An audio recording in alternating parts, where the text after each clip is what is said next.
ಕೂಡ ಈಗ ಹೇಳ್ತಾ ಇದ್ದೀನಿ ಕೇಳ್ರಿ. ಇವತ್ತು ಸಕ್ಕರೆ ಸಚಿವ ಶಿವಾನಂದ ಪಾಟೀಲ್ ಸಭಾ ಬಂದೈತಿ. ಮುಂದಿನ ದಿನಮಾನಗಳಲ್ಲಿ ಈ ಕರ್ನಾಟಕ ಸರ್ಕಾರದ ಎಲ್ಲ ಸಚಿವರುಗಳು MLA ಸಭೆಯಲ್ಲಿ ಬರ್ತಾವೆ.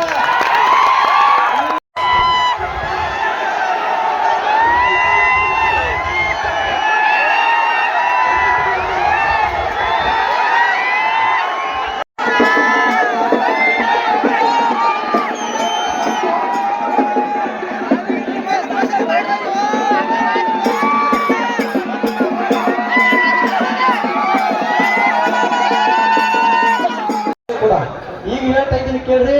ಇವತ್ತು ಸಕ್ಕರೆ ಸಚಿವ ಶಿವಾನಂದ ಪಾಟೀಲ್ ಸಭಾ ಬಂದೈತಿ. ಮುಂದಿನ ದಿನಮಾನಗಳಲ್ಲಿ ಈ ಕರ್ನಾಟಕ ಸರ್ಕಾರದ ಎಲ್ಲ ಸಚಿವರುಗಳು MLA ಸಭೆಯಲ್ಲಿ ಬರ್ತಾವೆ.